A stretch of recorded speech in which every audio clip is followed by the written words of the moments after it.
여러분, 2022년 첫 오메가입니다. 원래 새로운 한 해가 오면 뭔가 모를 설렘이 있고 기대감이 있어야 하는데 우리는 여전히 2022년에도 코로나19라고 하는 쉽지 않은 상황 속에서 살아가야 합니다. 그래서 오히려 이런 때 쉽게 무너지고 흔들릴 수 있는 우리의 마음과 내면을 잘 관리하고 지켜야 한다는 생각이 드는 것 같습니다. 여러분, 제가 외출하기 전에 꼭 확인하는 한 가지가 있습니다. 그게 뭔지 아시나요? 바로 거울입니다. 나가기 전에 화장은 잘 되었는지, 옷은 괜찮은지 꼭 확인하고 나갑니다. 여러분도 그렇지 않으신가요? 우리에게 외모를 가꾸고 관리하는 것은 참 중요한 일입니다. 그렇다면 과연 우리가 외모를 신경 쓰는 만큼 우리의 마음도 관리하고 있을까요? 성경은 분명 마음이 더 중요하다고 말하고 있습니다. 잠언 21장 2절에 사람의 행위가 자기 보기에는 모두 정직하여도 여호와는 심령을 감찰하시느니라. 그런데 우리는 그만큼 마음을 신경 쓰지 않고 살아갑니다. 우리는 미워하는 마음, 분노, 음란한 마음, 욕심, 두려움, 화나면 화가 나는 대로 내버려둡니다. 방치합니다. 그냥 어쩔 수 없는 일처럼 마음에 가지고 있습니다. 그리고는 거울을 보고 외모만 괜찮으면 그냥 나갑니다. 또 사람도 만나고 예배도 드리고 사역도 합니다. 마음에 문제를 품고 있는 게 이게 뭐 큰 죄도 아니고 큰 문제가 아닌 것 같이 느껴집니다. 그러나 절대 그렇지 않습니다. 여러분, 잠깐 목이 말라서 이 물을 좀 마실게요. 이 물을 마시고 그냥 제가 내려놓을게요.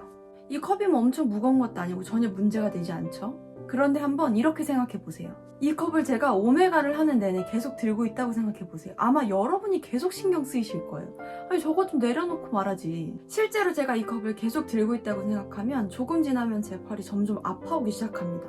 만약 하루 종일 이 컵을 들고 다닌다면 어떨까요? 밤이 되면 어깨에 엄청난 무리가 올 거예요. 하루 종일 들고 다니는 것도 이렇게 몸에 무리를 주는데 마음의 문제를 해결하지 않은 채 한 달, 두 달, 1년을 품고 있다면 어떤 일이 일어날까요? 절대 우리가 쉽게 생각하고 넘어가고 숨긴다고 해결되는 문제가 아닙니다. 사랑하는 여러분, 우리는 실제로 살인죄를 저지르지 않았으면 살인하지 않았다고 생각합니다. 남의 것을 훔치지 않았으면 도둑질하지 않았다고 생각합니다. 그러나 예수님은 그렇지 않다고 이야기하십니다. 마음에 미워하는 마음을 가지면 사람을 죽인 것과 같다. 음란한 마음을 품으면 간음한 것과 같다고 말씀하십니다. 하나님은 우리의 마음이 어떠한가를 더 중요하게 보십니다. 오메가를 준비하다 어느 집사님의 이야기를 듣게 되었습니다. 이 집사님이 아들 하나만 바라보고 살았는데 워낙 얌전하고 해서 너무 잘 자란 줄 알았대요. 그런데 어느 날 청천벽력과 같은 소식을 듣게 됩니다. 경찰서에 끌려갔는데 알고 보니 성폭행으로 잡혀간 거예요. 주변 사람들은 이해가 안 되는 거예요. 아니, 그럴 아이가 아닌데. 그런데 알고 보니 음란물에 중독되어서 완전히 빠져 있었던 거예요. 그래서 밤에 골목길에 한 여자가 지나가는데 그 충동을 조절하지 못하고 그 일을 저지른 거예요. 여러분, 마음을 그냥 내버려두는 것은 정말 두려운 일입니다. 근데 안타깝게도 많은 사람들이 내 마음 안에 들어오는 수많은 생각들, 하나님이 기뻐하시지 않는 마음들을 그냥 마음이니까 하고 허락하는 거예요. 미국에서 목회하신 한 유명한 목사님이 집회를 마치시고 이제 비행기를 타고 집으로 돌아오는데 옆좌석에 한 동양인 남자가 앉더래요. 그리고 뭐 이제 비행기를 타고 오는데 물론 이 목사님이 집회를 끝내고 막 너무 피곤했지만 그래도 이제 성경을 펴서 성경을 읽고 또 큐티책을 펴서 큐티도 하셨대요. 그리고 내릴 때가 돼서 이제 막 짐을 꺼내고 정리를 하는데 옆자리에 있던 동양인 남자가 목사님 안녕하세요 라고 인사를 하더래요. 그러니까 목사님이 너무 깜짝 놀라서 저를 아시냐고. 그랬더니 목사님을 너무 잘 알고 설교도 계속 듣고 있다는 거예요. 그래서 이 목사님이 아니 그럼 아까 인사를 하시지 왜 지금 와서 인사를 하냐고. 그랬더니 뭐라고 대답한 줄 아세요? 도대체 이런 목사님은 비행기 타실 때 뭐하나 너무 궁금해서 그거를 지켜보니라고 그랬다는 거예요.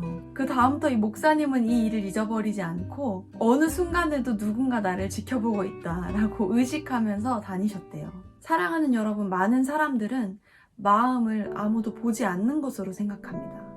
그래서 수많은 생각들을 그냥 받아들이고 내버려둡니다. 그러나 2022년은 정말 마음을 관리하고 지키는 일들이 우리 안에 일어나기를 원합니다. 비록 여러분이 말도 안 되는 사람을 만나고 정말 관계가 틀어지고 여러분이 생각하는 것만큼 사역이 되어지지 않아도 여러분의 마음을 지켰다면 여러분은 모든 것을 지킨 것입니다.